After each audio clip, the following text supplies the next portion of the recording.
Eddie Murphy's Too Old for This Shit, Alien Romulus Keeping It Real, and Denis Villeneuve's little brother is handing out second chances in Hollywood. Oh, it's time for class. Class is in session! Roll call! Bueller? I'm gonna be late for class. Bueller? Am I hallucinating here? Just what in the hell do you think you're doing? I'm late for class. You are mine now. You belong to me. Did you study for the test? No more complaining. No more Mr. Kimble to go to the bathroom. Nothing. There is no bathroom. Hello, classmates. Welcome to another episode of Middle Class Film Class. I'm your host for today, Pete. I'm Tyler. And I'm Joseph.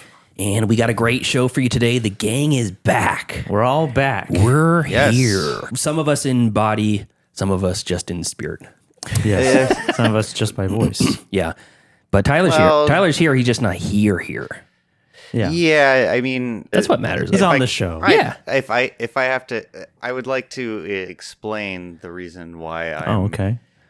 at my home. I didn't know you were recording gonna. this. I don't know you were gonna give us the depressing reason why you have to be home right now. Well, because I want the thoughts and prayers to my beloved bodega. Yeah. He's a family dog. He's on his last legs, and if you're from northern Sacramento, if you're from Northern California, you know, I mean, like even if you're living in the continental U.S., we're going through a heat wave, and so it's about to be 103 today.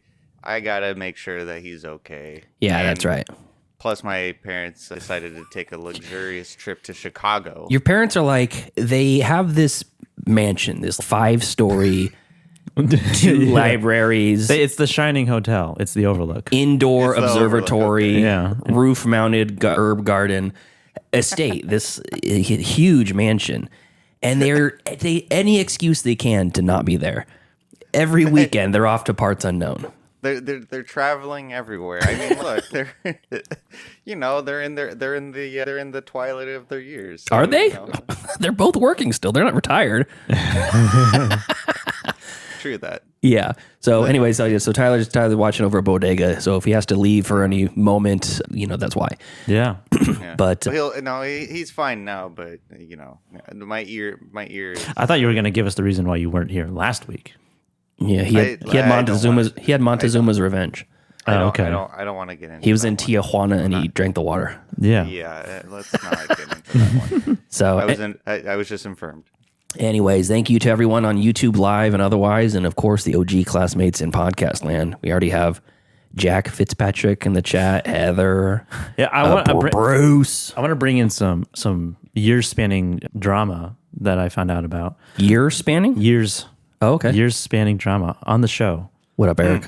Specifically with you, Pete. Yeah. Oh, shit. So my brother's in town. He's from Sweden. Or he's not from Sweden. He lives in Sweden. Oh, Michael Graves. Greaves. Greaves. I want his last name to be Graves. Don't dead name him. Dead name. That was never the name. So he's visiting with his daughter, my niece. She's 6 now. We went to Disneyland last weekend, which is It's a weird name, my niece. It's like Denise. sure. And so that's why I wasn't here. I was spending time with him And the and Galaxy's Edge. and my niece. He brought up some things, some movies that he had messaged Pete specifically about He did, yes. years ago. Yes, he did. Years ago. Years ago. Literally, I have those rather receipts. I'll pull them up. Yes. And so Wow. we were talking about this when I was hanging out with him. He mentioned to him, my brother mentioned to Pete, that he should watch Delicatessen and City of Lost Children. Same director as Very Long Engagement and Amelie and Alien Resurrection. This was October 1st, 2022. Yeah. Oh God. 2 years ago. And at the time, my brother was listening to the show more often, and he I was noticed like, yeah, I don't like it anymore. he noticed that Pete never brought it up. Because Pete explicitly said that he would try to fit them in. I did. I said, here's the actual conversation. By the way, when am I going to hear your take on Delicatessen? Oof, I've been putting that off. Delicatessen and City of Lost Children. Soon. ... His original request was actually even before this. It was back in, I think it was April when he first gave that. Maybe it was an email. I have a Facebook Messenger group chat with him and Tyler's family. But Yeah, I don't like that. but there may be a payoff this episode. Yeah, and then he messaged you. Oh, directly. When Yeah. I when I was in the room with him, He said, I was like, yeah, you should do it. he goes, hey, I'm sitting here talking to Joey right now at my mom's house and reflecting on the fact that you haven't watched or commented on Delicatessen or City of Lost Children in almost 2 Wait, years. did he just call him Joey? Yeah, my Joey. my brother.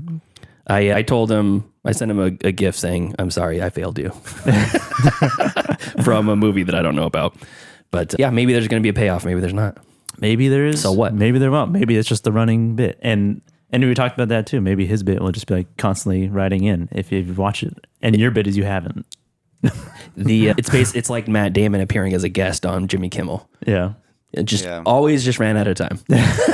Oh yeah. like Yeah. that, Paul- Dang. Sorry. that- Couldn't or that couldn't squeeze Paul it Rudd- in. Couldn't squeeze in Delicatessen. Yeah. What was that Paul Rudd bit? They played. Oh, showing the clip of Mac and Me. Mac and me. Mac- Yeah, Yeah. instead of his thing. But But yeah, so that's what I did this week. I didn't just hung out with him as much as I could because now he left this morning to the P&W. So cool. Nice.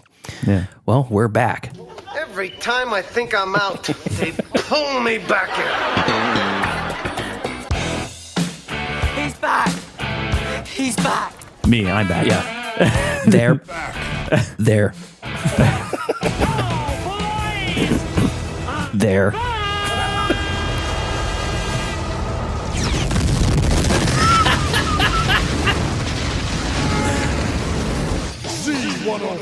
Yeah. And It just keeps going. yeah. And this is Tyler's return music.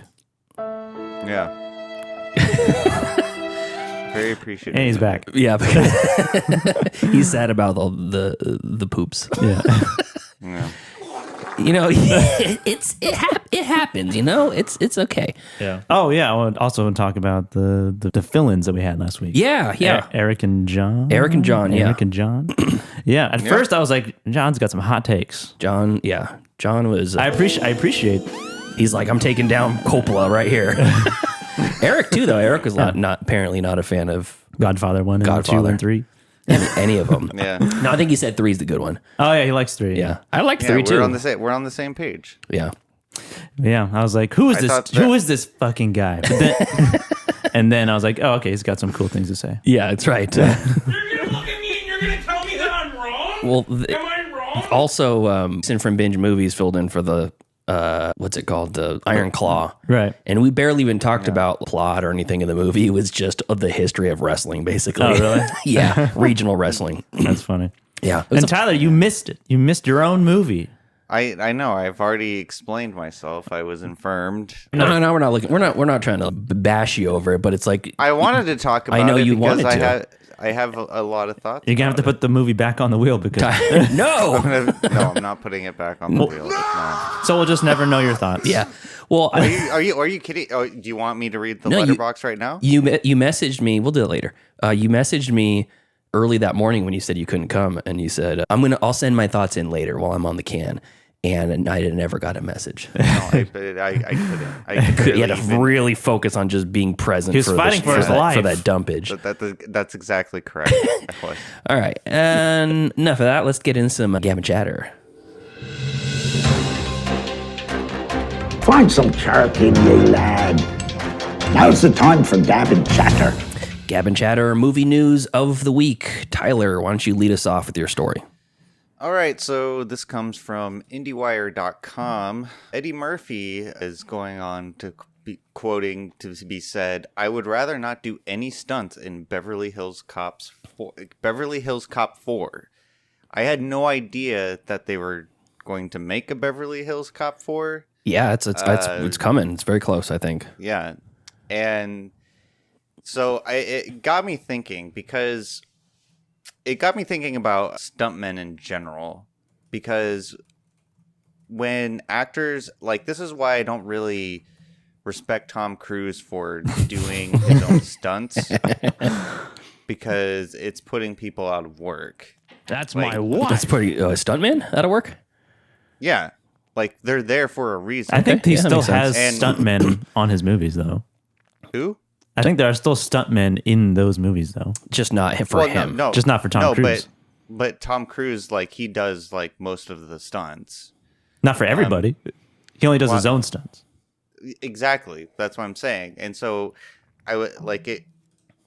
I've heard something similar in the sense that it's a little selfish, and not necessarily because it's taking a job away, but what if he hurts himself so badly you have to shut the entire production down? Now you're taking away hundreds of jobs. That's exactly what But I it's was so gonna get as cool. well. Eddie Murphy was on the Today Show, and he said that he felt like an old man when filming the 4th franchise installment. He obviously played the titular Detroit detective who goes undercover in Los Angeles back in 1984. And he goes on to saying, I did Beverly Hills Cop when I was 21, and I'm 63 now. And I haven't watched the interview, but I can imagine Eddie Murphy in a meeting with producers. He's like, I'm fucking 63. Come on. Well, who's asking him to do the stunts? No one should be doing that. Come on, Murphy. Come on. I know, don't be a bitch, Murph. Just jump off the moving car. Can you imagine someone calling him Murph? Oh my God, I would love that. Don't let me leave, Murph. But he said, now I would rather not do any stunts. We were shooting something, and the director, Mark Malloy, said, I want you to come out of this place and run down those steps. And after we shot, and he's like, can you come down with more urgency and faster? And then he goes on to saying, no, I'm an old man.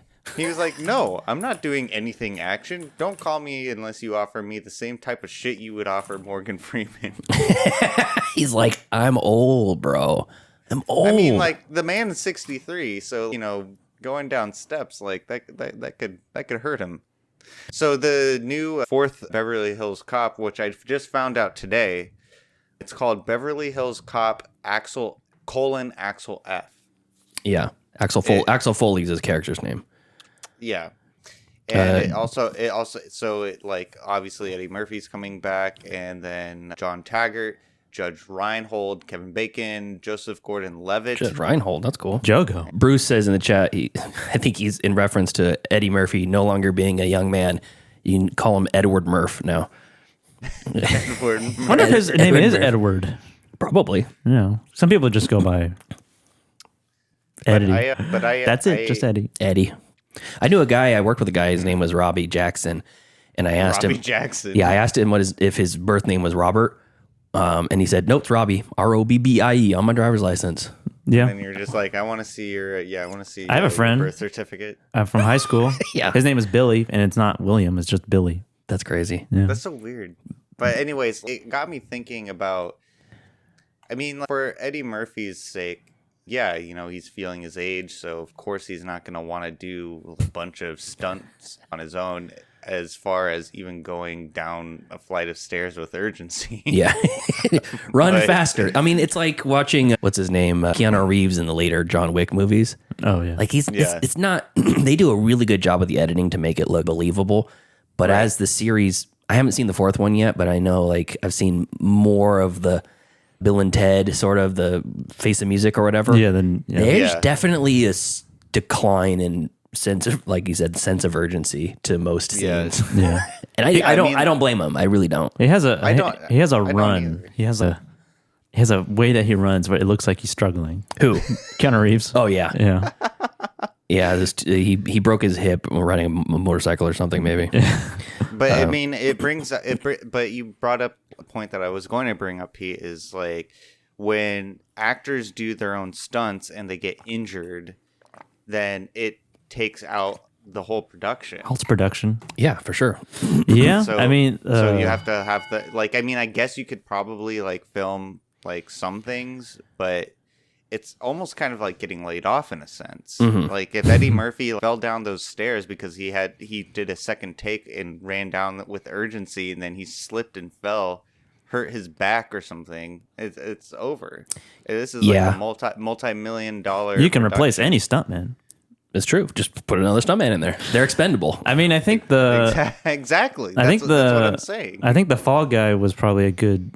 The way they made the movie, because Ryan Gosling did a lot of his own stunts, but he didn't do 100% of his own stunts because he was falling into the role of a stuntman in the movie.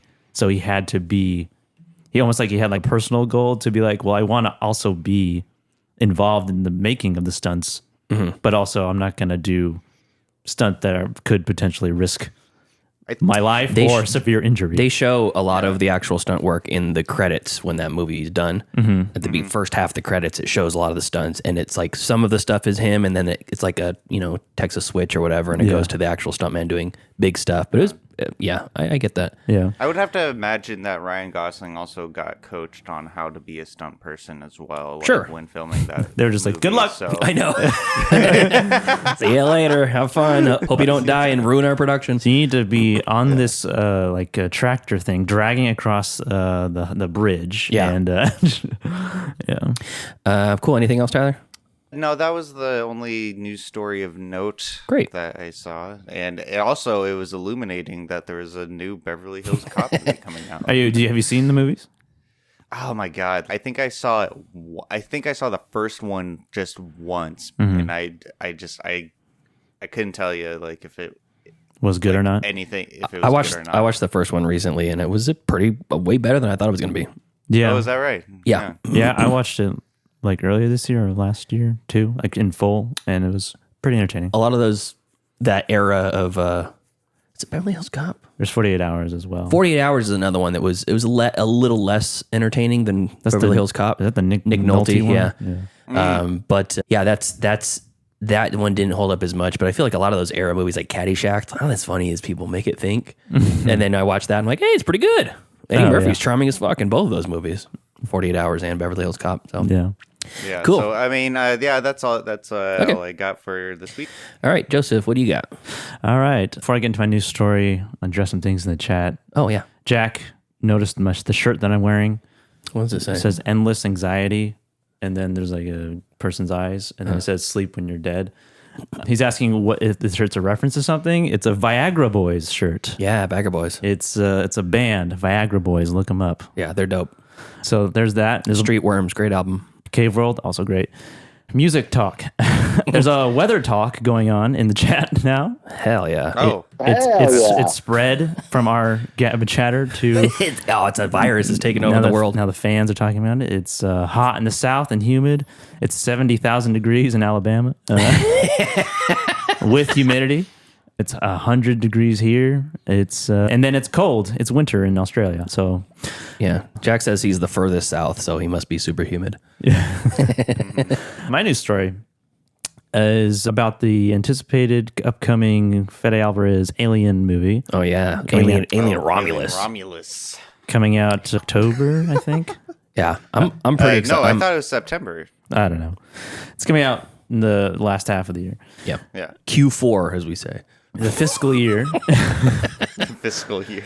And so this is about the making of the movie in terms of the effects, the visual effects that he's using, and he went as practical as possible is essentially the gist of the article.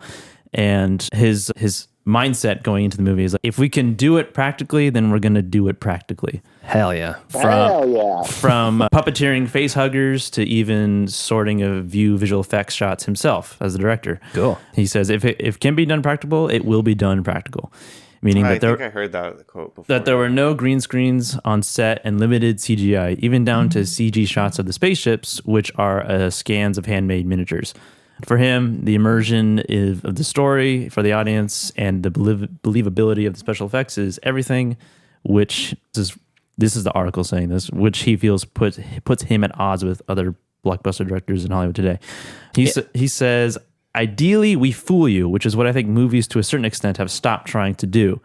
Expanding on his reasoning, he pointed to the CG-heavy superhero movies that have dominated the cinematic theaters for a while now. He praises them as fun and colorful, but nonetheless point out that no one is trying to get you to believe the creature or whatever it is in there. Something which he believes is the best movies used to do. So no one's like going to the movie thinking like, that looks like a real giant space worm coming out of the sky in Avengers. Yeah, exactly. He says, it seems like those movies have given up for the most part, but we haven't, which has been an enormous task for us to really push everybody involved in understanding that, particularly with Alien, you need to believe that what you're looking at is real. Otherwise, it just doesn't work. And it makes sense. I mean, if you go into a movie like an Avengers type movie or a movie of that type where it's just like a giant CG monsters, all CG, yeah, or even a Snyder movie where this isn't. It doesn't seem like they're trying to fool you. Yeah, it's like they know that it's not real. Yeah, and the immersion is just not there. It's like going on, coincidentally being in Disneyland, going on all the rides, knowing that I'm just in a room and I could see the ceiling, even though it's completely dark in here. You can see all the little light bulbs. You can see the ceiling. And the fire alarms and stuff and the exit signs. Yeah. The illusion is shattered as an adult versus like when you're a kid. Yeah. I remember when Space Mountain, I got stopped on Space Mountain the last time I went, and it was exactly that. I'm like, man, I thought the tracks above my head were so much closer. Yeah. When you put your arms up and you think you're going to smack your hands. Yeah. And then you see the reality of it and you're like, well, I guess that makes sense. They wouldn't put me in mortal danger to lose a limb. But my mind feels that way, and I agree. I want to feel that way when I go to a movie too. Yeah, so it's like it's like going on a ride. I mean, I think Martin Scorsese, I think he said they were like theme parks or like amusement rides, pretty much, something like that. I know I'm going on a roller coaster. I know I'm going on this like scary ride, but these are just animatronics, and this is just a set, and it's not fooling me anymore. But that's my expected going into like a Marvel movie or going into anything like that. I mean, like to expand on that point as well, like with him saying we're trying to do practical effects as much as we possibly can. I respect that because there's an artisticness to it, doing practical effects. Well, yeah, because it's like working with your hands. Yeah, I mean, of course, and that's not to disparage like anyone who works in VX as well. Yeah, but I think he's kind of getting a little bit full of himself. He's like, "Oh, we're using practical effects." Oh, like he's doing something revolutionary. Well, yeah, it's not revolutionary. It's just kind of there's an increased level of using CG. It just sounds pretentious. I mean. I feel like it's just taking the art form back a little bit and saying just because we can use CG doesn't mean we should. Fix it in post versus fix it in pre. Do it in camera so it looks good. I actually saw, a couple weeks ago we talked about the werewolf movie coming out. I guess it was just last week with John and Eric. Yeah, and I followed the director on Twitter, and that shot of the werewolf with the gleam in his eyes, the yellow glint in his eyes, he said, we chose this shot on purpose because it's all in camera. Even the glint in the yellow eyes, he said that was hard to capture on camera without doing post. Yeah. And I appreciate that because it feels more lived in. So what do you guys think? Do you think practical effects are making a comeback now?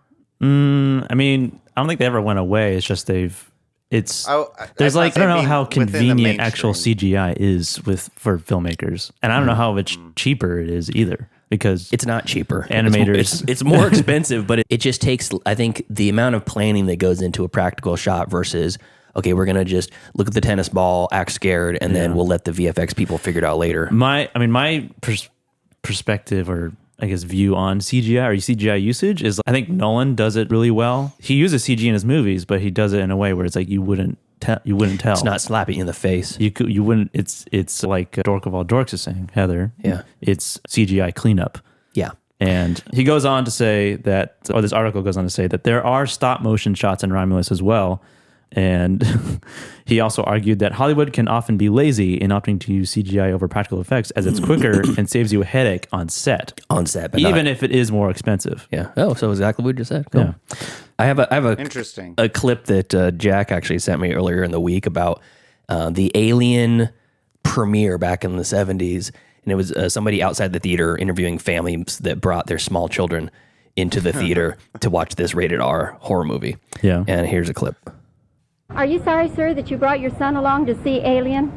No, ma'am. I think he should have seen it. It's something that he needs to know that things could happen in life. That could be a true story based on science. We never know what's going on the outside of the world. Hey, man. He's not wrong. Yeah, so the idea that you're fooling the audience into believing something's real That guy really believed it. Oh my god, that was great. Where did you find that? It was a clip on Instagram Jack sent me. Oh, that's awesome. That is so awesome. Thank you, Jack, for that. Yeah, so I love that guy. I would never have known about that. And his little kid was probably like 9 years old in the shot when they're 9 interviewing him. years old watching Alien. I know, it's funny. For the first time. Anything else, Joseph? I mean, I don't want to go on too much longer, but like immersion is a big thing. And there was an Alien ride in Disney World, like Orlando. That was like one of the most terrifying rides I ever went on.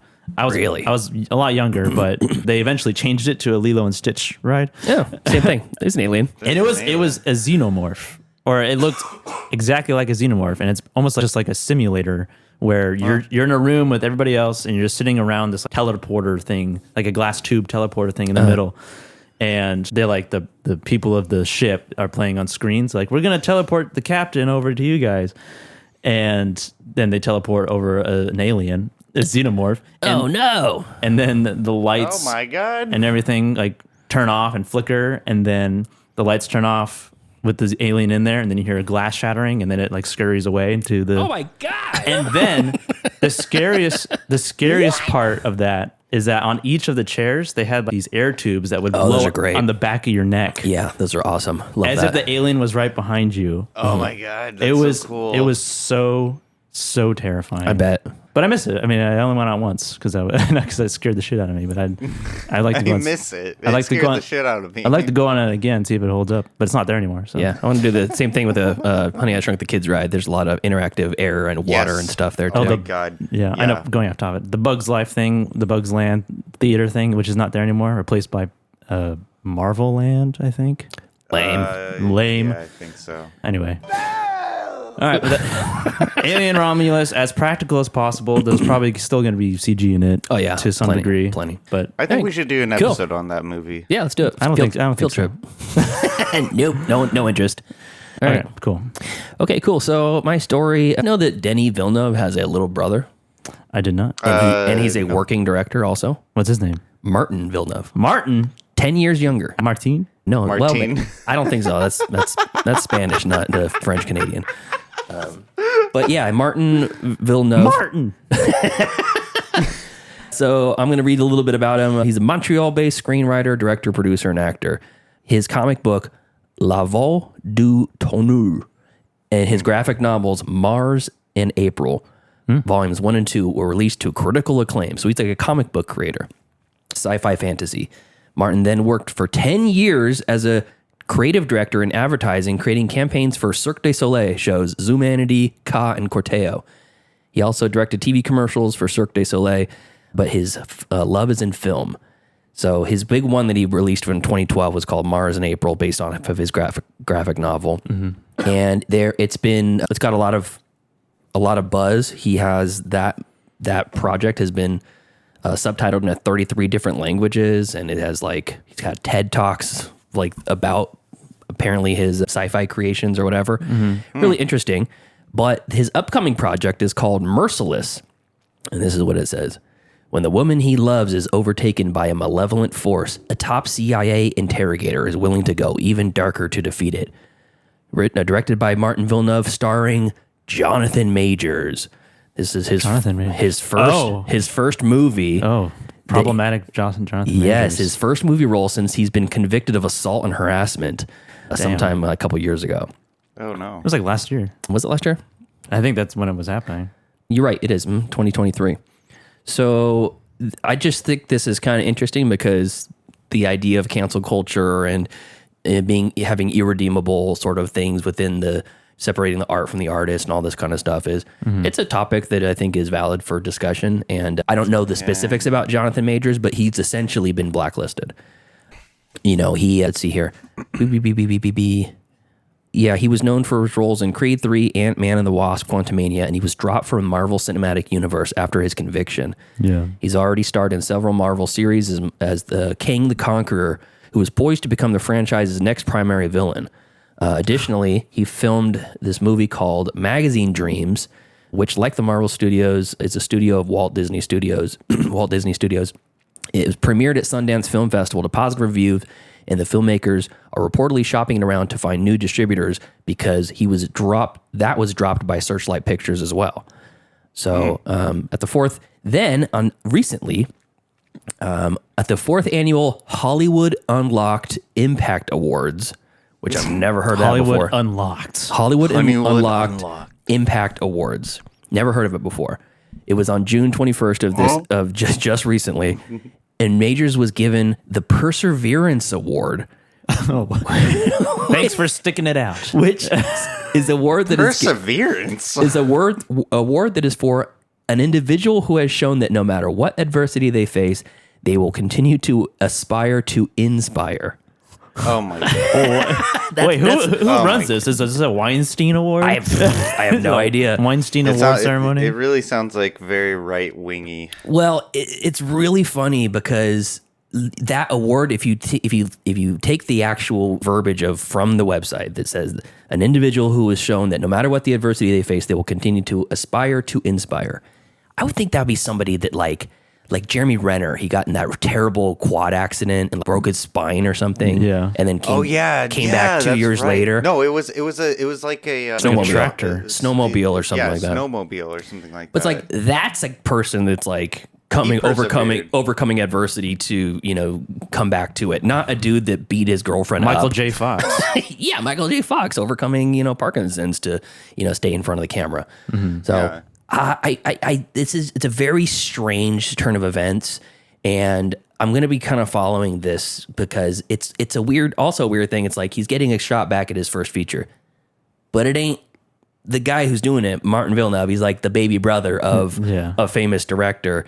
And all the movies that he's done have been like weird sci-fi shorts and indie stuff. He hasn't had a major feature in a while, and nothing that's come to acclaim since I think 11 or 12 years. Yeah. So it's kind of gross, what's happening. It's like Kevin Spacey crying that he has to move from his Rhode Island house. Oh God, yeah, that fucking clip. Because he's like, where am I gonna go? Yeah. I'm going to get a fucking job like the rest of us, assholes. What am I going to do? Yeah. Zero. I have zero money. Yeah.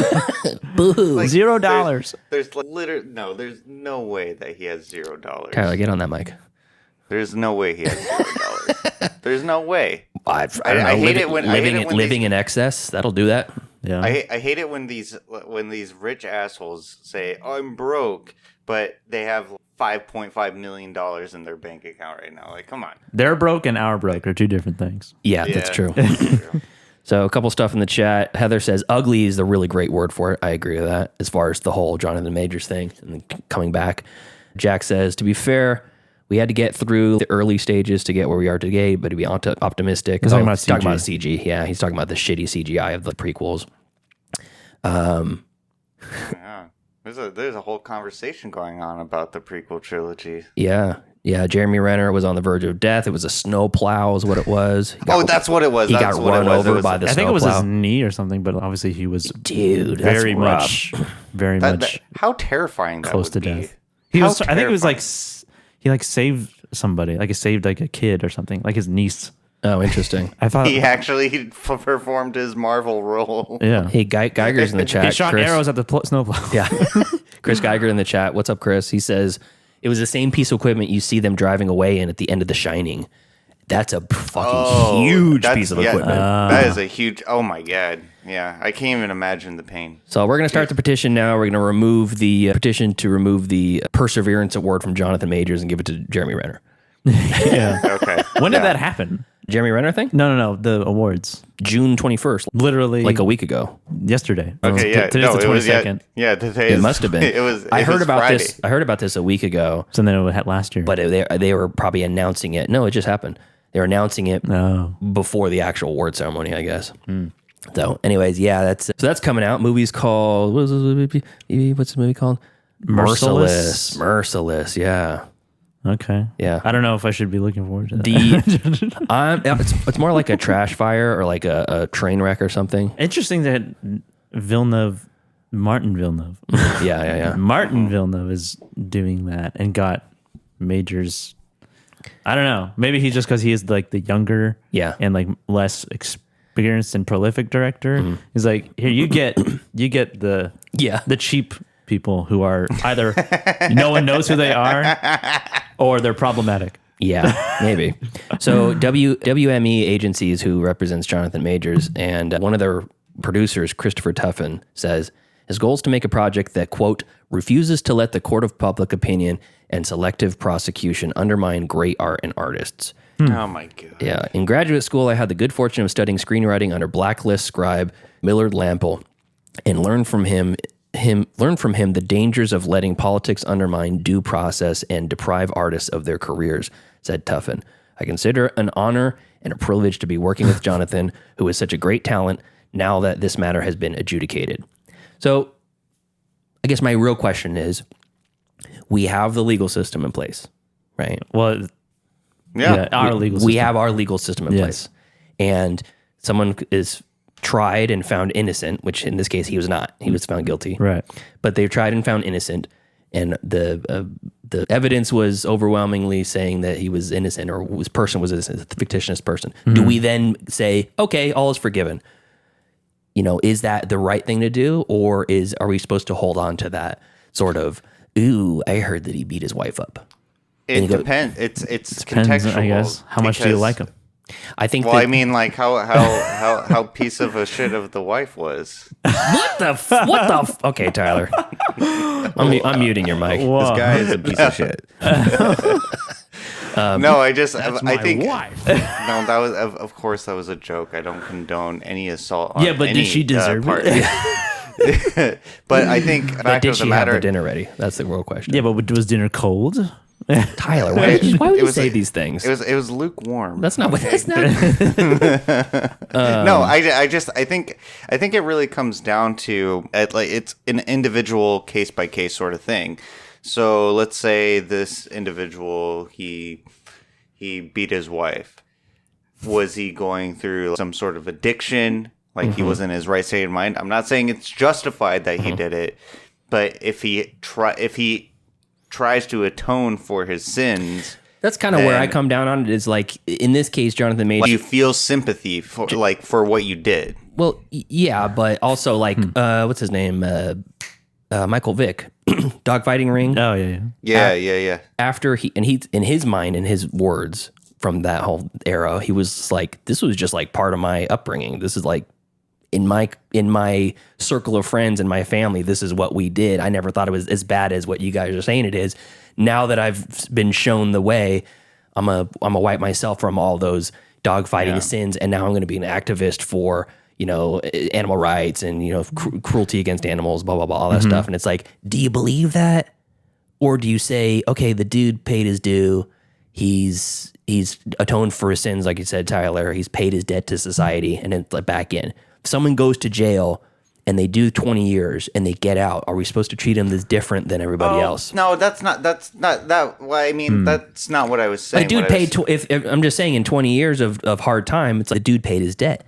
Shouldn't you give them the option to reintegrate into society, or do you just always treat him like a felon or a guy who beat up his girlfriend or whatever? I mean, at that point, it becomes for myself, it's the more spiritual aspect of it. Like, but we don't know. We don't know the spiritual aspect. I'm just talking about our legal system. Oh, well, you're not going to know that because you don't know his heart. I guess the question is like, the legal system. How much apologizing, forgiving, like what does a person have to do to be forgiven? I guess for something like that. I mean, I don't think forgiveness. I don't think forgiveness is. But that's Tyler. Hold on. And it's also dependent on everybody's level or threshold of like. Getting really philosophical right now. Everyone's threshold of okay, I accept your apology is different. Yeah, it's like some people like, no, I'll never forgive you for being a dog fighter. Yeah, you know, and there are people that's fine. And there are people who are like, well, he is trying. He like literally is now doing the polar opposite of what he was doing. So he's definitely trying and he's making an effort. And that's forgivable. And I think that the reality is this producer is trying to say, well, we're not going to let the court of public opinion reduce us or whatever. You put it in the market, you are going to the court of public opinion, which is fine. It's like if people watch Jonathan Majors in something and they go, I'm not watching that fucking movie. It's like, I won't give that movie my money, period. I'm not going to watch it. Yeah. So, or I should say, I'm not going to pay to watch it. So it's one of those things. It's like court of public opinion. will be the deciding factor in it. Are they gonna waste millions of dollars to make this movie and then it's gonna make nothing because they have a piece of shit in the lead? Maybe. Yeah. I guess we'll wait to see how it plays out. And then obviously like beating your wife, like people still listen to Chris Brown. And Yes. Sorry. Like, I don't know what to say. People like still go to his concerts. People are still having him on, their tracks. And but he's a great singer, dude. Great. People still listen to Michael Jackson. People like still, people still do a bunch of stuff, even though a lot of great conversation in the chat right now. So if you're on the podcast and you're not in the YouTube, go to our YouTube channel. Check it out. If you watch the live stream, you can see the past chat, or just get in for the next one. Every Saturday at 12:30, we're streaming live. Yes. So we're not going to spend any more time with this because we're already behind schedule. And we have no answers. Exactly. You know what? We're just holding up a mirror to society, man. I'm not trying to give you answers. I just want you to think. Exactly. So, anyways, let's get to some streaming picks. Movies. Want to watch a movie? Yes, I do. Disney Plus. Oh, HBO Max. If I don't get the pick, show's over. I have grown accustomed to Hulu Plus. Amazon Prime. I like Netflix. You found the pick. Streaming picks. Movies that we watched this week that you can watch on your services too. Tyler, what do you got today? Regale us. Well, Pete, you're going to like this one. I chose your streaming pick from a couple of weeks ago. 2023's American Fiction. Oh, all right. Okay. Cool. Oh my God, I fell in love with this movie. Good. I rated it 5 stars on Letterboxd. Would great. you like to drop that sound to read? Tyler reads his own letterboxd reviews. This is me, myself, and Tyler. All right. American Fiction 2023. The story of this film really paints a picture of someone who's tortured by the standard of the market that he does not agree with. The articulate way of all the lines being said was pleasing to the ear, and the story was compelling to the point I was wanting more to explore this white dominant industry of the literary world. This movie is nearly 2 hours, and if you know me, it's hard to keep my attention after an hour and 45. I laughed and I wept, and overall gave me a really good feeling in the end. Which, by the way, the ending was perfectly done. I would highly suggest this as a requirement for anyone who is a fan of cinema. Grade A+. All right, okay. A+. Jesus Christ. That's what I said. End of report. Jesus Christ. Yeah. I should have said, God damn it, I should have said amen. Amen. Okay. Amen. All right, we'll fix it in post. I loved American Fiction so much. Like You see what happens? See what happens when you watch our movies that we recommend? Yeah, we're trying. What we're doing here, we're trying to be a service, not just to the listeners, but also to Tyler. Live in the now. Well, look, I'm trying to do better. No, it's good, man. I'm really glad you enjoyed it. That one blew me away. I thought the hype was valid.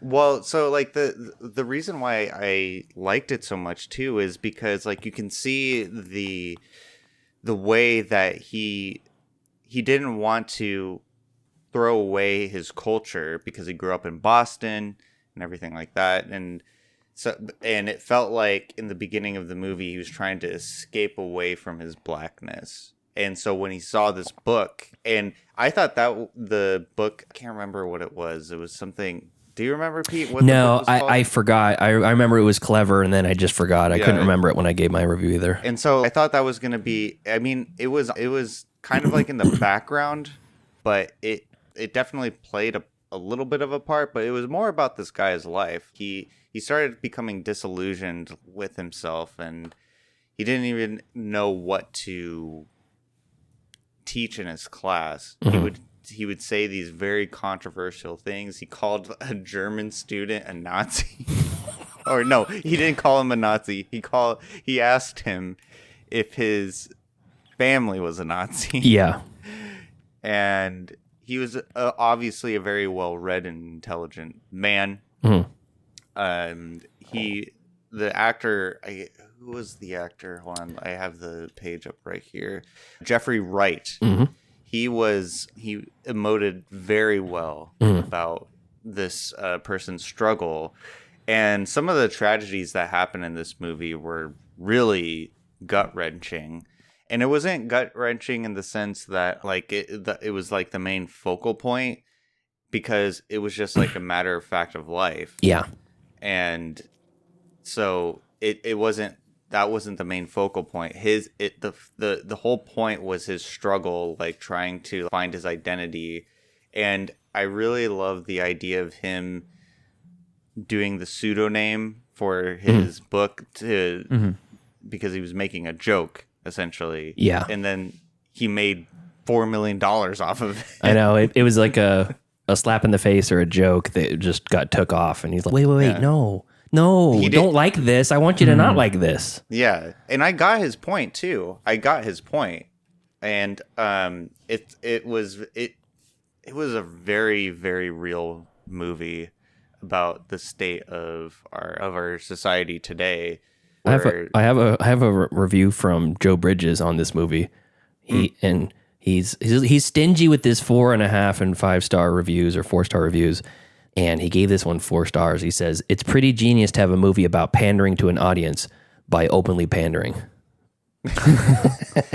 See, and you know what? That's actually a really great point. It's a great point. Yeah, I thought the same thing as well. Mm-hmm. It's weird because the whole main plot is about this pandering to society and white, capitalizing on white guilt and whatnot. But at the same time, you're like, should I be enjoying this? Should I feel like I'm part of the problem with all this? Mm-hmm. And then you're like, no, rejected that. I'm good. I'm the good. I'm one of the good ones. Yeah. It's a very complex. Forces you to have very complex feelings about it. And I didn't feel that way. But one of my, what, I'm gonna say this. Movie. Please say this. This movie freaking edged me because there is a couple of scenes. So like there was the conversation in the conference room between the author that he despised. Yeah, that was a great conversation. I thought that was gonna go a little bit further, and then that point of edging, because you want to see like this deep conversation between this literary genius essentially and with this other person who's essentially the polar opposite. He's more academic and she's academic as well, but in she's a capitalistic style. Yeah. And so money, please. And so I was hoping for something more than that, but I liked it because it didn't give you what you wanted. Great. And so it leads me to the ending where he has made this movie deal and they show you multiple different endings. Hey, don't spoil anything for anybody. I'm not going to spoil it. I'm just saying you're already there. Saying that there's multiple different you're already there. Let people discover it with their naturally. Oh my God, I didn't even know that. Anyways, it's an incredible movie that's streaming on Amazon Prime. Beautiful. Okay. Definitely check that out. It is a high recommendation. Cool. And I didn't finish the Fallout series yet, but I started. If anyone is aware, the new The Boys season came out. Yeah. What do you mean? Here we go. What is that? What is that even supposed to mean? Boo! Not a fan? No, it's just you're stream picking an episode of a show. Probably. Well, I was going to stream. Yeah, but you know what? I'm just gonna say, you know what? F it. No, fine. That's it. I also read a pamphlet about aluminum siding. That was pretty interesting. If you can find that somewhere, it's You progressed on Fallout though. Did you watch? No, I haven't. I haven't. You haven't watched past the first episode? Remember, it was self-contained. You didn't need to watch more. Oh yeah, I guess. Yeah, I don't know. I don't know. I've been reading a lot more recently, actually. Cool. What are you reading? Mein Kampf. No, I'm reading Thomas Ligotti's The Conspiracy Against the Human Race, a Contrived. The True Detective book. That sounds like an interesting book. The True Detective book. That's why do you say that? Isn't that what it's based on? It's based on that, isn't it? Yes.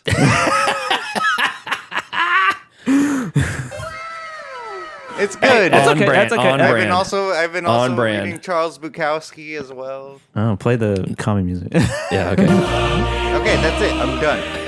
That's okay. Damn it, Joseph. I Why mean, did you have to call me out on that? it's okay.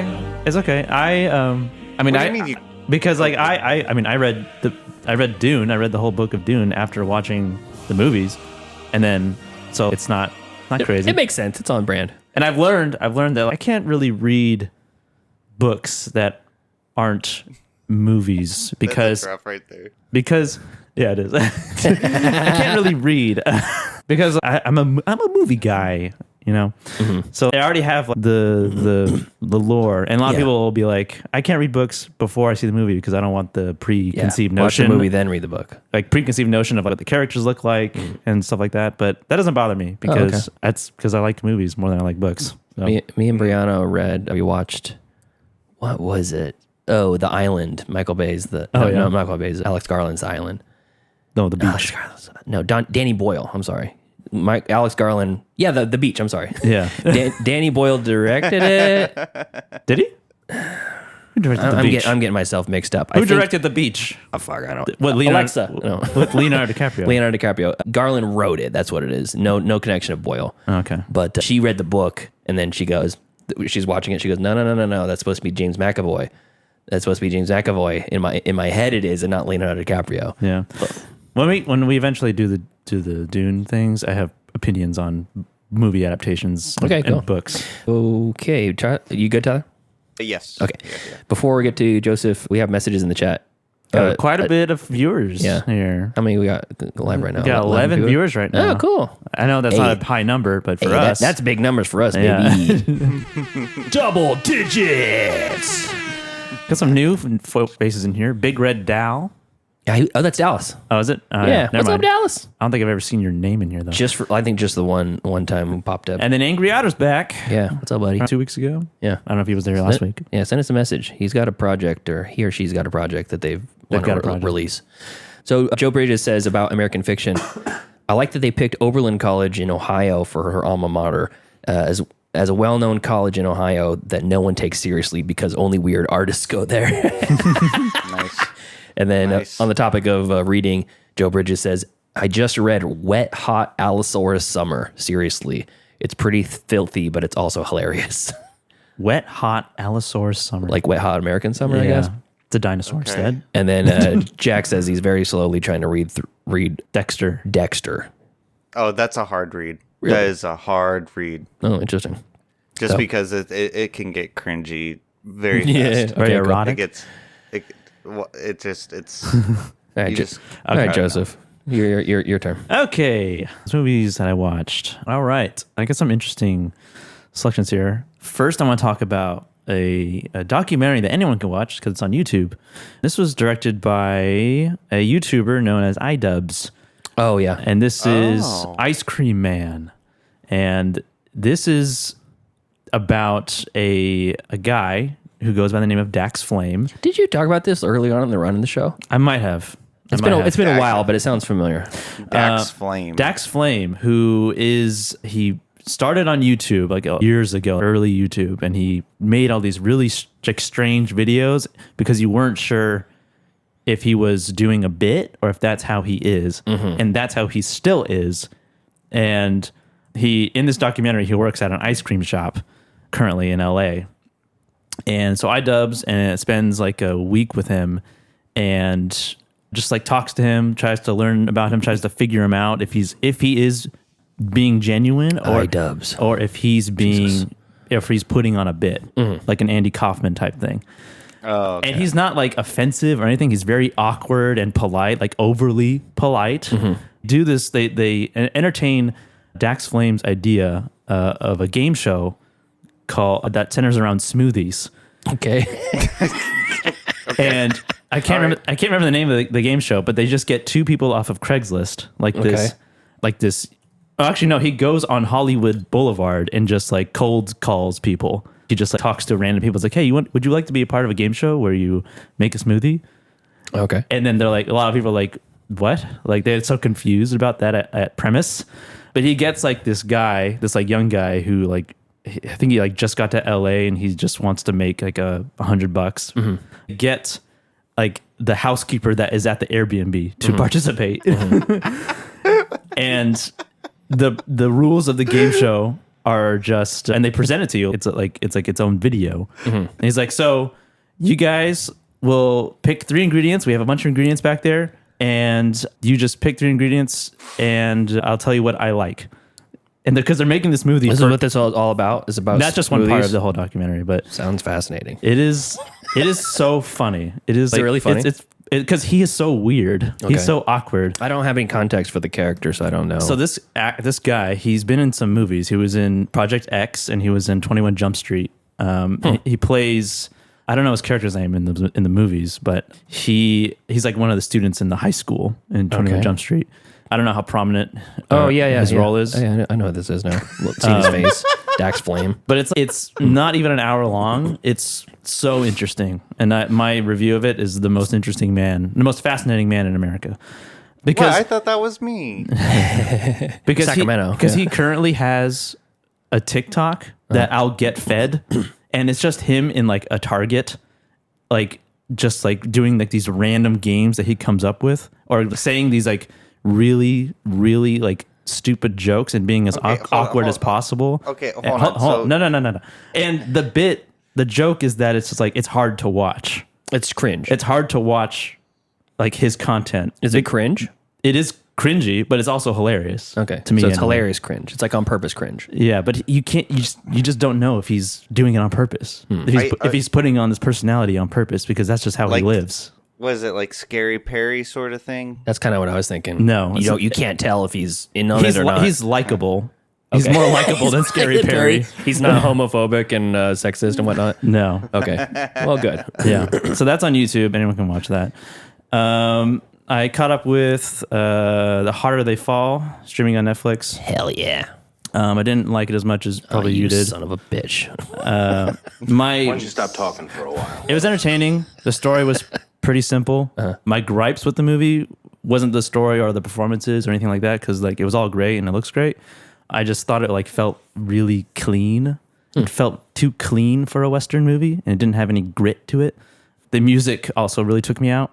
The very modern take on the soundtrack. Do you feel that way with something like Django, where Tarantino puts in some Rick Ross?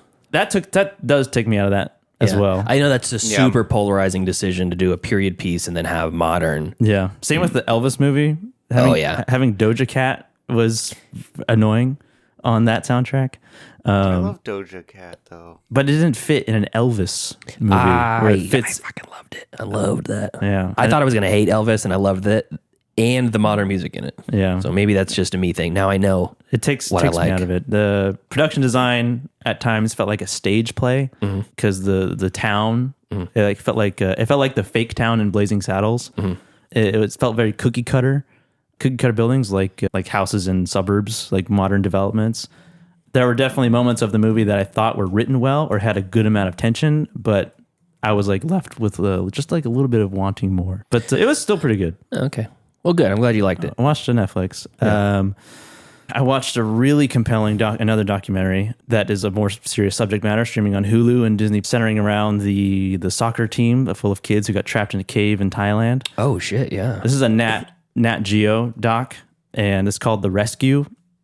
And I gave this 5 out of 5 stars just because of, not necessarily of like how the documentary was made, but just the feat of these cave divers and like what they had to do to be able to get these kids who are so deep in this cave that's like completely flooded, how they had to get these kids out safely without any of them drowning. How do they get in, the kids? It was, the cave flooded during a monsoon, and I assume it just wasn't flooded when they walked in. Oh, they just walked in there and now all of a sudden it's flooded. Yeah, because like water also seeped through the cave walls, like through the mountain. Oh, wow. And they even tried pumping out the water, but it was like they would get like a few millimeters in like 2 days out of Did they die? Constant pumping. No, they don't die. Well, good. Good. I mean, happy ending. Yeah, I don't know. Maybe they should have. Oh my God. Edgelord over here. I'm just kidding. Okay, you know what? No. Yeah. Super edgy. Someone does die, but none of the kids, and it's very tragic because everyone's trying to help. Everyone's trying to like figure it out because no one knows how to do this other than these two cave divers who do it as a hobby. Like a hobby? Yes. Wow. What a hobby. Because the Navy SEALs are not trained for this type of like experience. So they're like cave evacuation. Yeah, they're not. They're rescue. Yeah, these two guys from England are like they just do it as a hobby. They go cave diving as a hobby, and which is insane, right? They talk about how like why would you want to do that? Like why would you do that as a hobby? I don't want to go spelunking. I don't want to go. Crawl through a cave. I don't want to do that. It's in the same vein of skydiving. Sort of. I would be if I were given an option, I would go skydiving. Me too. If you die from that, it's very quick. If you die, except for like the last 2 minutes of the fall, and you're like, I'm gonna die. I'm gonna die, and then you're dead.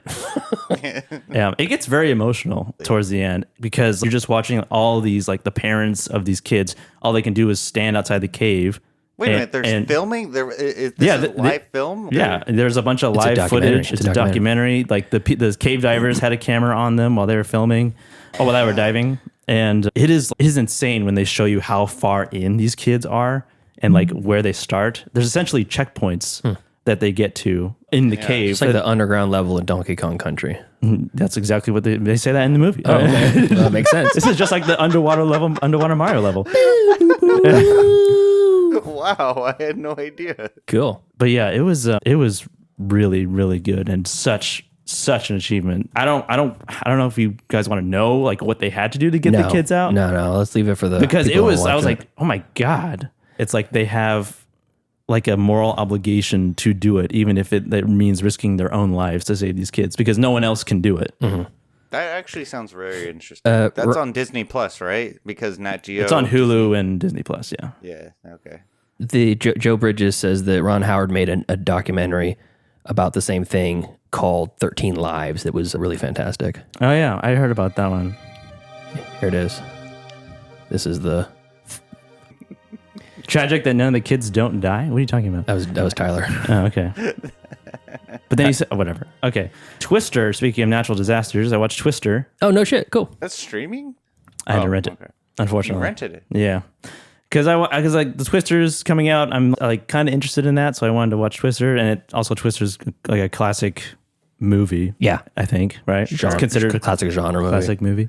Yeah. It's a creature feature with a tornado with stalking them. Yeah, that's right. Yeah, that's what Bill Paxton wanted. That was his dying wish. Yeah, I enjoyed it. It was a good natural disaster movie, like a single natural disaster movie. Super fun. It kind of like it takes a little bit to ramp up, but it does it gets there. In the last third of the movie, it was very like tense and scary. And when the tornado just appears behind the drive-in theater, I was like, that's a great this is like a horror movie right now. Yeah, but yeah, it was good, and I didn't expect the sort of like divorce love story thing happening. It's an interesting side component. A lot of people from this was your first time watching this? Yeah. Wow. It was a couple people who appear in Seinfeld in this movie, like his Bill Paxton's comes back to Seinfeld. Always. Bill Paxton's is like crew. Fiance. Like she's in. Oh yeah, she is. You're right. She's the one who doesn't want to spare square to. And then the Bill Paxton and Philip Seymour Hoffman, both deceased actors in this movie, which was crazy to see. I thought the suck zone was going to be taken more seriously, but it's played for laughs. Yeah, it is. So, he's the goofy character. Yeah. But yeah, the suck zone. That was fun. That was a fun movie. Cool. Awesome. I am excited for Twisters. Yeah, because of Twister. Just like, not for. I don't think it's gonna be a good movie, but it just looks like it'll be a fun movie. Just looks fun. Yeah. And then I rewatched Starship Troopers. Yes. My last viewing of Starship Troopers, my rating went down on it. Like I felt like every time I watched it, it like went down. Hi. I don't know. It just didn't hit me those times. But I watched it again because I just wanted to have something on. I didn't want to necessarily have to pay attention the whole time. But yeah, it went back up. Super fun movie. Super fun movie. It's more funny. That I find it more funny than anything. And I did find it pretty funny in its ridiculousness and the fact that all these are adults and not high schoolers. I know. Oh, and A stray laser killed your father. speaking also of Casper Van Dien and tornado movies, he has appeared in a bunch of like B-rate terrible tornado movies for some reason. Casper Van Dien, his name has been associated with B schlock for a while now. He's in like 2 different tornado movies. One's like about one's like a fire tornado, and one's about just like a water tornado, a standard tornado. Oh, okay, standard old air tornado. And I'm like half tempted to put them on the punishment wheel. Oh, cool, that'd be fun. Because I was like, what did he do? He just did a series of these natural disaster movies specifically around tornadoes. Yeah, I guess. But yeah, Starship Troopers is streaming on Netflix. Oh, okay, cool. Then I watched Stopmotion. I caught up with Stopmotion, streaming on Shudder now. Did not like very much. Bummer. Didn't think it had much going on for it, other than the stop motion itself. That was cool. Yeah, it was cool. But yeah, it felt like they were trying to be like Phil Tippett a lot. Tippett coincidentally tipped his hat to the director. He said, had a little interview with him and said, yeah, good shit. Yeah. But yeah, and then there's a bunch of Disney movies because I was hanging out with my niece. So okay. But yeah, that's all I got. Okay, cool, awesome. All right, my streaming picks. I'm going to start with let's see, worst to best. I've been doing that lately. I'm going to continue the trend, and I committed to watch one of Tyler's streaming picks if I hadn't seen it before. Even though this movie is officially not streaming, I had to rent it. I still watched it because it's a blind spot for me, and it is the worst of the week. It's a Fear and Loathing in Las Vegas. Oh no. Oh no. Yeah, not good. Why? No, Why? I don't like this. It's Why? like a cool guy's, like a guy who's hooked on drugs or like a druggy burnouts version of, isn't this so funny? Aren't we the coolest people in the world? Aren't we like the main character? That it's like people being around people like that is really in real life just a fucking drain. It's a fucking they're a blight on society. And the whole movie, as I'm watching them do these things, I'm just thinking about all the other people that are around them having to deal with their bullshit. I'm like, this stinks. Bonus points for Terry Gilliam being Terry Gilliam and just this pure bizarre absurdity of it all. So I liked that part of it, but like the story's not particularly good. There's no really A to B plot there. I mean, there is. It's not supposed to be. It's supposed to be a hazy ride. That's great. Didn't like it. I liked this. I don't like that you didn't like it. That's fine. I thought you would like it. I really did. I did. I thought I did. I thought I would too. Guillermo del Toro. That's Benicio del Toro, my guy. Oh, Benicio. I'm sorry, Benicio del Toro. Benicio. There you go. Get on that mic, Tyler. I am on the mic. You sound like you're in a cave. I don't. I know your head is spinning right now. Your world is crumbling.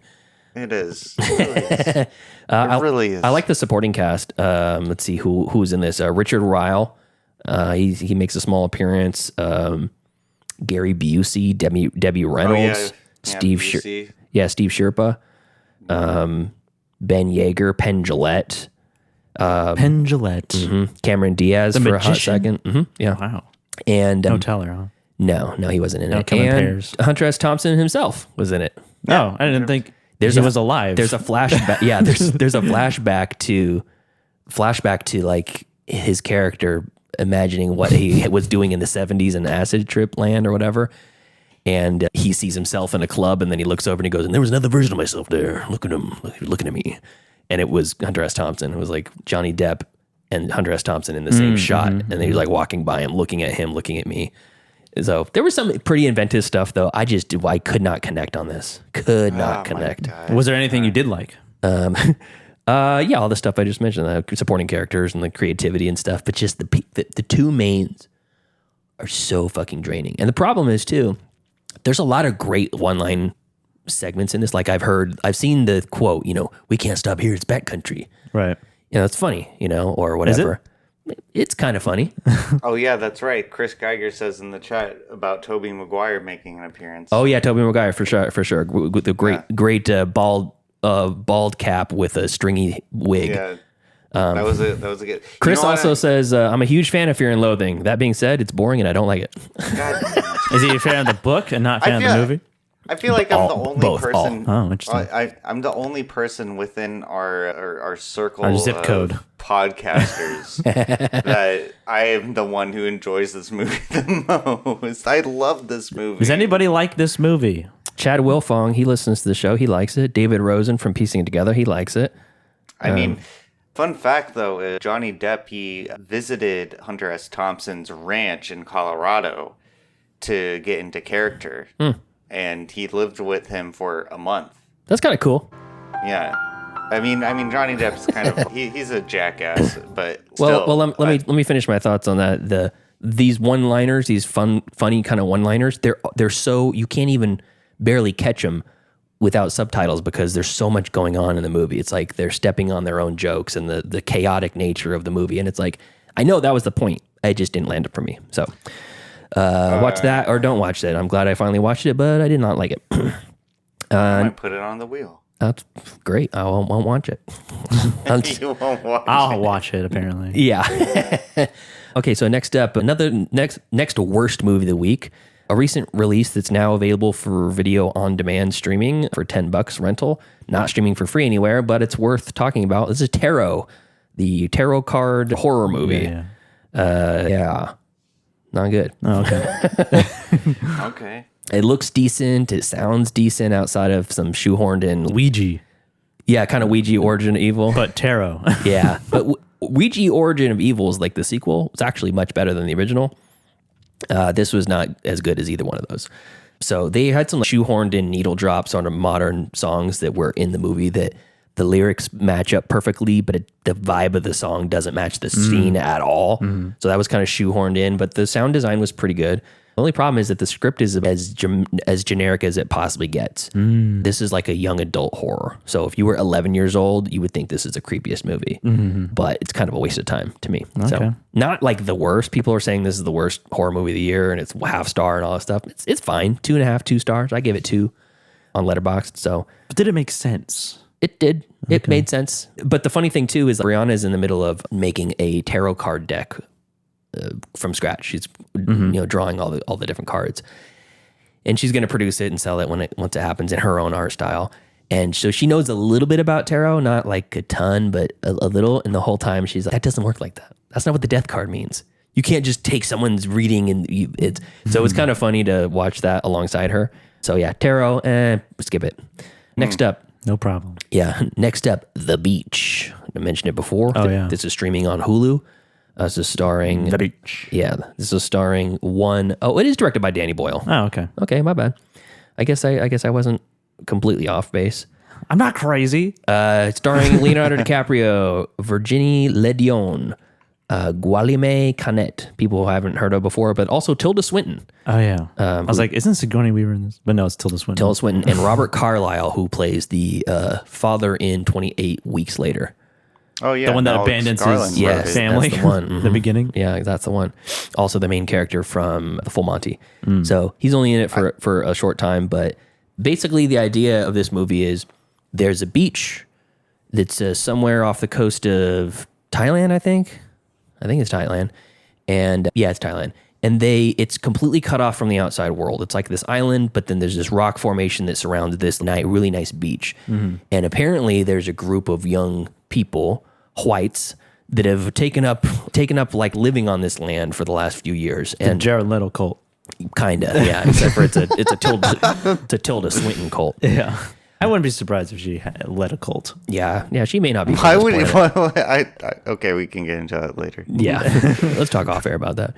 But anyways, so Leo is a young man and he's traveling in Thailand and he hears about this and he kind of goes, well, I don't want to do the regular tourist thing. I'm going to go do this thing. And you have to swim miles across this channel to get there. No boats are allowed there because it's a nature reserve and the Thailand's government protects it.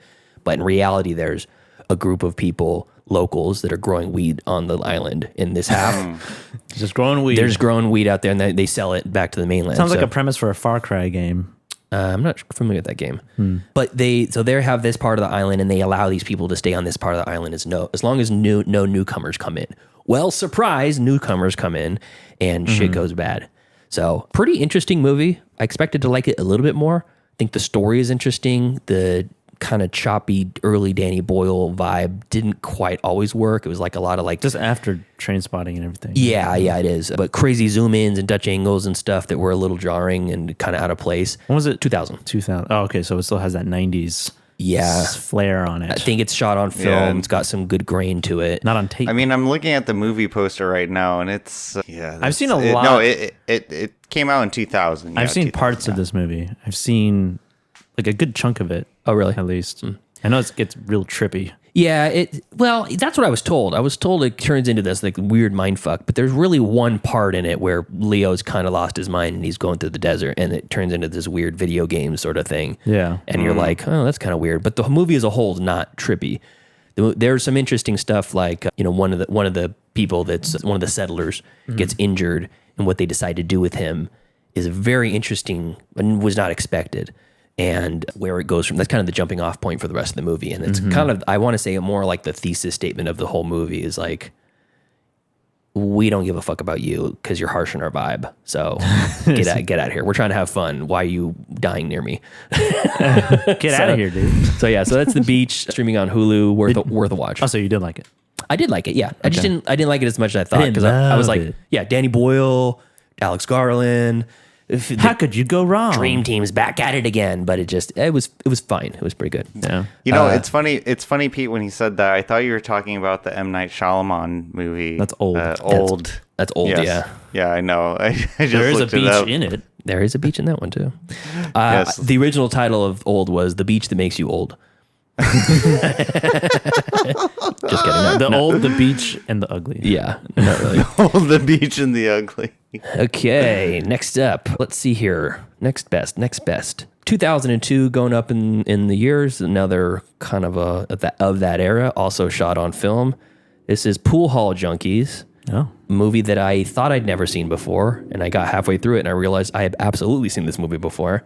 And I thought it was great. I thought it was delightful. And I understand that this was not a particularly good movie, but I don't care. Oh, okay. It's sloppy at times. It's full of cheesy dialogue. It's mostly overacted by the lead actor, who is also the writer and director, who is also a professional pool player. But I still thought it was just delightful. It's a perfect snapshot right in the era of Boondock Saints or something like Go, in that kind of era where it's very gritty, very grainy, or like Rounders. I think that's the one, the Matt Damon one where they're poker players. It's Rounders. Yeah. So this is streaming on Amazon Prime, Freevee, Fubo, Peacock, Plex, Shout TV, Stars, and Tubi. You can get it anywhere, and it's interesting just mainly because it was written and directed and starring this guy who's a professional pool player. So you're kind of thinking, what business does this guy having making a movie? He has the history, but he's putting himself in front of the camera, he's putting himself behind the camera, and he's writing it. You might think, write the movie, star in the movie, because you have to be able to pull off some of these fantastic pool shots or whatever, but he directing it too. And it was directed pretty well. The guy's name is Mars Callahan. Again, I think most people are going to look at, see, Eric's in the chat. He says, all my friends loved Pool Hall Junkies when it came out. I didn't get the appeal. I completely understand why. It's like almost too cool for school. It's Lock, Stock, and Two Smoking Barrels or Snatch light, but set in America. So the second lead in this is Chaz Palminteri, who plays a ton of like gangsters historically. Christopher Walken, Rob Steiger, Ricky Schroeder. And then there's a bunch of other people in it that you might recognize. Philip Glazer, Glenn Palmer, and Richard Portnow. So a lot of people, when you watch the movie, you'll see, oh, I know that guy. That's the guy that plays Lex Luthor in Smallville. And basically the idea is that Mars Callahan's character is up-and-coming pool player, and he's being groomed by Chaz Palminteri to be a hustler. And the guy actually wants to compete professionally, but Chaz is like, nah, the money's here. You need to be able to hustle. And he becomes a very good pool shark. Yeah. And there's a double cross there. They go their separate ways, and they find each other in the end. And it's you're my new apprentice versus my old student sort of thing in the finale. So I thought it was super fun. It's not a serious movie. And there's a line in the movie where he says, they say it like 3 or 4 times when he's trying to talk shit to people in the pool hall, and he goes, Oh, I'm sorry. Did I stutter? Just a second ago, it was like fucking Showtime in the Apollo and this motherfucker. Now everybody's quiet as a dormouse or something like that. And they say it like 3 or 4 times. In my head, I was like, I know I've heard another character in another movie say that quote before, trying to be cool, and it comes off as very uncool.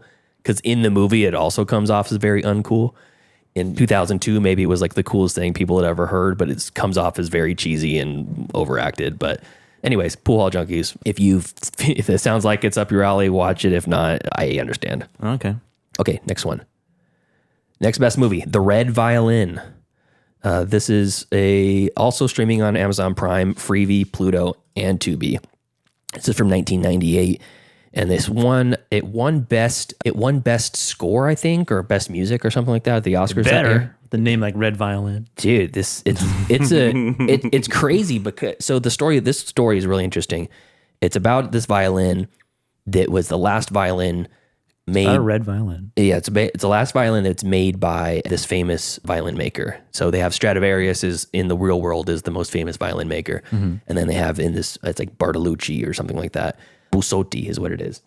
And he's this other violin maker that's only exists in this movie.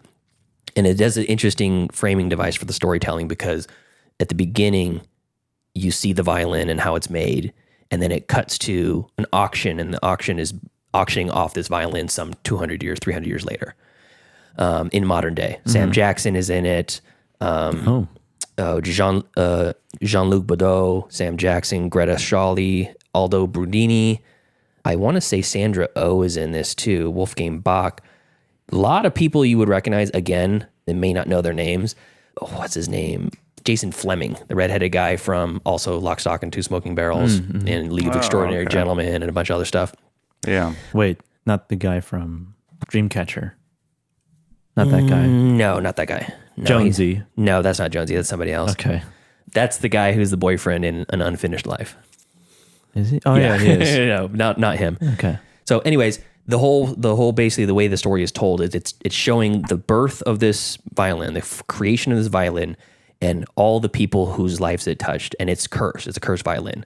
Oh. So it gets assigned to this child who's an orphan at a monastery, and they do nothing but teach him how to play violin and his untimely demise and what happens his life, and then what happens, a gang of gypsies goes and steals the violin from this grave, and it follows them for 100 years. And so an orphan gets the violin and dies? Mm-hmm. How could it get any worse? Oh, for an orphan. Yeah, for an orphan. Yeah, I know, it's probably the worst. But it follows basically like hundreds of years of the life of this violin and everybody who comes into ownership of it and how their fate lies. And they were really cool. So there's the story, the framing device of this auction, and all the people who are trying to buy this violin at auction are like descendants of the people who were basically played the violin or have knowledge of that part of the violin's life. You know, I want to buy it because this came out of communist China in, the 40s or whatever. Oh, I want to buy it because it was from this, this famous composer that would nurture the Soviet era, or whatever it was. So all these people have these different reasons for wanting to buy it. But the real framing device is that every new story at a new point in time in a new part of the world is corresponds with a tarot card. Tarot cards again. There's a tarot reading of the wife of the violin maker, and she got her tarot card, her tarot reading done right before she gave birth to his child. And all of the doom and gloom that happens in her tarot reading comes back in the storytelling of this cursed violin. So like the Joker card follows the orphan or whatever, and then the death card follows this other violinist or whatever. And each section of the story is like a completely different, it's like an anthology almost. So I thought this was a delightful movie. Delightful. I loved it. Delightful in what sense? Like anomaly delightful? No, not like whimsical delightful. I was just, it's very well made. The score is like this constant, never stopping violin playing. It's like you never really go without a violin being played. And the people that are playing it are real violinists. So the kid that's playing the violin, he's a real violinist. I know, it's full of people who have known pictures on IMDb. And Sam Jackson is very low build. Yeah, I mean, he's on a very, very small part. Is it in a foreign language? Some parts are, yeah. It's in Chinese. It's in French. It's in mostly English. Or no? Half and half, about half and half or so. Yeah. But yeah, so when you're watching a music movie, and they're playing guitar, and you can tell they're not strumming along to the music they're supposed to be playing. Yeah. Or drums is another thing. Yeah. And you watch it, and you're like, that just took me out of it. All of the people that are playing the violin are really playing it. Yeah. So it's very cool. That is cool. Not like me being in Disneyland watching a parade of a float go by with people playing instruments. Yeah. And like, he's hitting the drums, but he's like, yeah, that's some bullshit. I'm like, what? You're not even trying. That's right. So anyway, so that is streaming on Amazon Prime, Freevee, Pluto TV, and Tubi. I would highly recommend to watch that. Okay. That's pretty much my last one. I rewatched Godzilla -1. Oh, okay. The score, it holds up at home. The score slaps. The characters are complex. The themes are progressive. The kid's cute as fuck. The action has stakes, and Godzilla is thick. So it's buoyant. Yeah, it's very buoyant. 6 stars out of 5. No notes. We talk about Mandela. Oh shit, we didn't talk about Mandela. You want to go on the 3-up?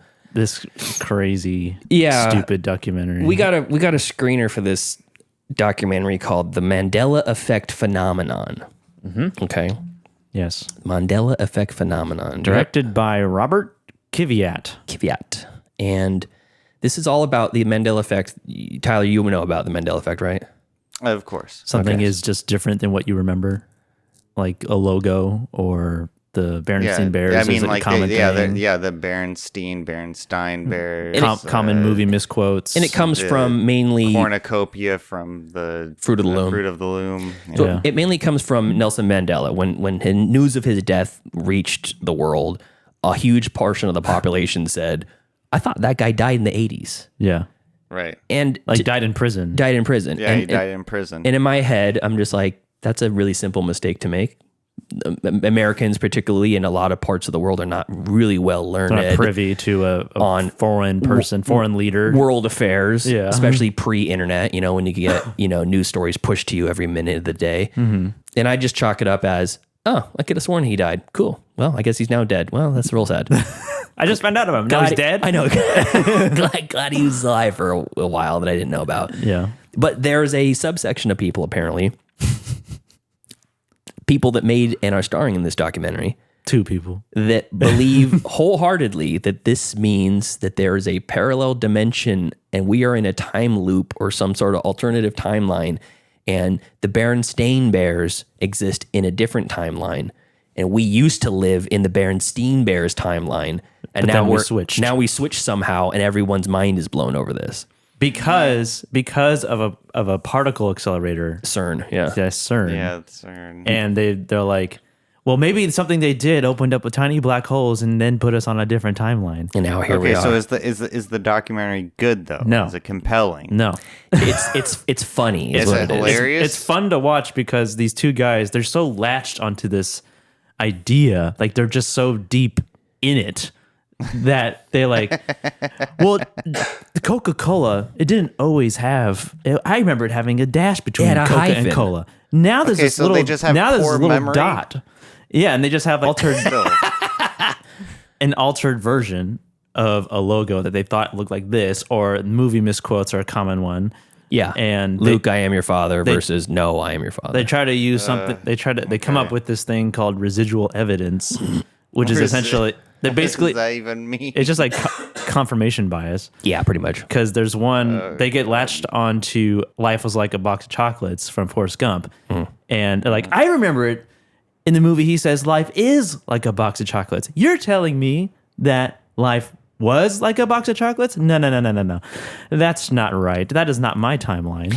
And then they say, I saw Tom Hanks actually said the same quote too. He said, "Life is like a box of chocolates." In the recreation of his line on an episode of James Corden, on a segment of James Corden, which happened 20 years later, 25 years later, from when the movie was made. And then also, I took this footage of David Letterman presenting the Oscars, talking about writing, and he delivered quote like very iconic lines from movies. Mm-hmm. And he said, life is like a box of chocolates. Why would David Letterman get it wrong? Yeah. Why would those staff writers get it wrong?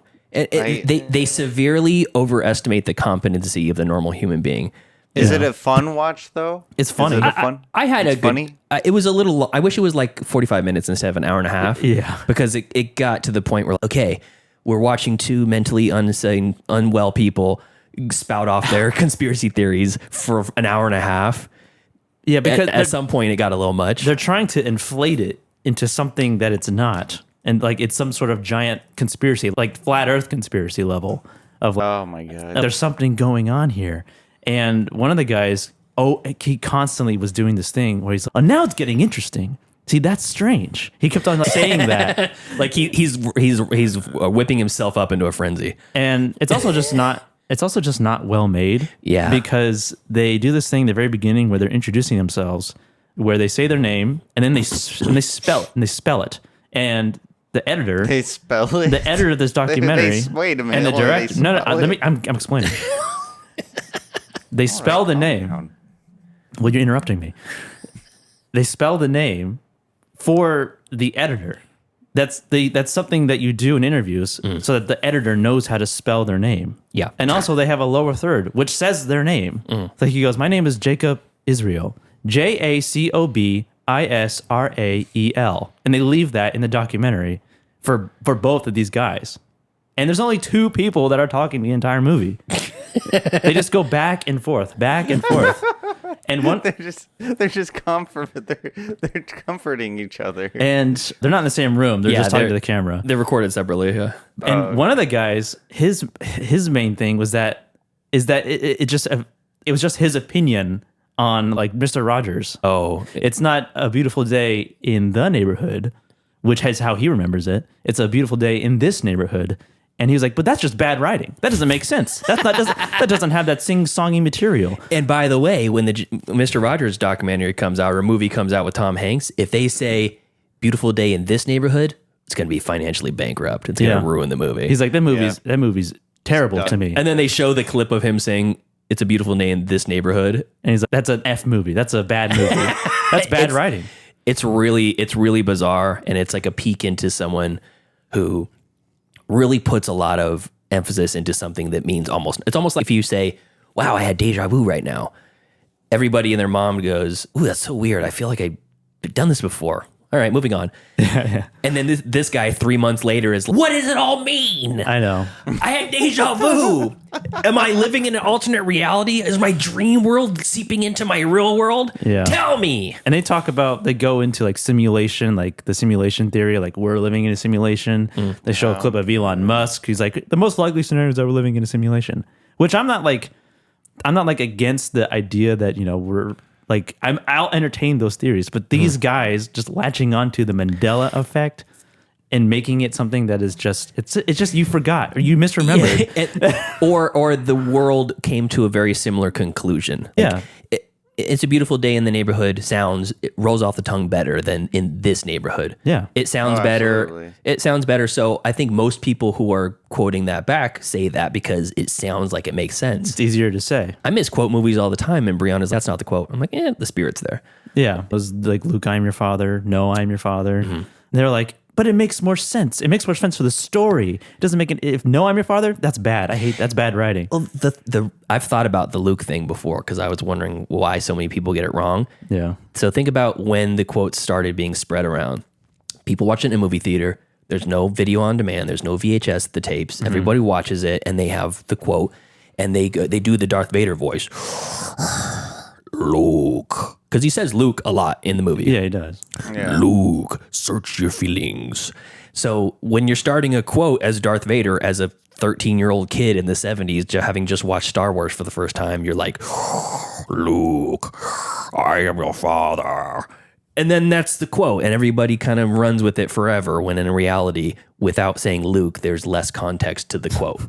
It's just as simple as that. It's not a fucking alternate timeline. Yeah. They just like really sunk their teeth into this thing, and they're like, if it's like my reaction to someone telling me, did you know that this is actually this? I'd be like, oh, okay. Yeah, interesting. Didn't know that. Cool. The whole movie is... Next time I see the Volkswagen logo, I'll have to take a look. Yeah. It's just like these... They took an internet conversation or two dudes who are slightly tipsy at a party just talking and made it into a documentary. And then the director makes an appearance, and he's got this kind of nasally voice like this. Yeah. And he's like in it for a second. And in the beginning, like he narrates in the beginning, but his past work too are very much like Ancient Aliens History Channel type documentaries. Oh, so I went. That tracks. Yeah, that tracks. I saw that going in before I started watching the doc, and I'm like, okay, I'm ready for something weird and goofy, and it's pretty much what I got. Yeah, isn't that interesting? I guess so. I don't know. Yeah, so that's going to be available to rent and stream soon. We don't know exactly when the release date is, but yeah, it's a. I honestly would say it's kind of fun to have on and not have to pay a ton of attention to, but it's just goofy. It was me and Deanna were just a lot of eye rolling. Like, look at this. What the fuck are they talking about? A couple of comments in the chat.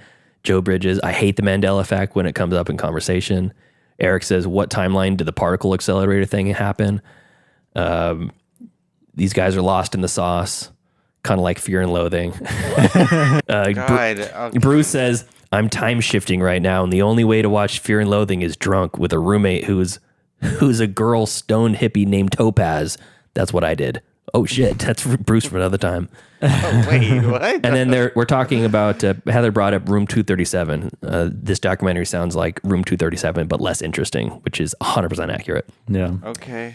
Right. Yeah. So, anyways, that's all I got. But yeah, that's it. Cool. Yeah. What is that called again? The Mandela Effect Phenomenon. Yeah, that's the documentary. Yeah. I didn't think there's an actual movie that is like the Mandela Effect. It could be a horror movie. Yeah. No, I do recall a movie being the Mandela effect, but maybe it's the Mandela effect thinking that there was a movie named the Mandela. Yeah, effect. it's like Shazam. There's also like some spelling errors in the. It's so dumb. Wow, Sally Field's name is actually Sally Fields, not Sally Field. Yeah. We're living in an alternate timeline because there's 5 misspellings on different literature for Smokey and the Bandit. Yeah. So, anyways, drop the. It's like that. It's just like it's so stupid. Yeah, it's dumb. All right, so thank you to our cool ass yard duties. That is Javier, Heather Sachs, Ryan, Corbin, and Chris. And thank you to everybody in the YouTube live chat. If you're not in, it's a lot of fun. Dallas is here, Joe Bridges is here, Heather, Bruce, Jack, everybody. Eric, a lot of fun. So come on out, just hit up the YouTube page. It's youtube.com/@the middle class film class.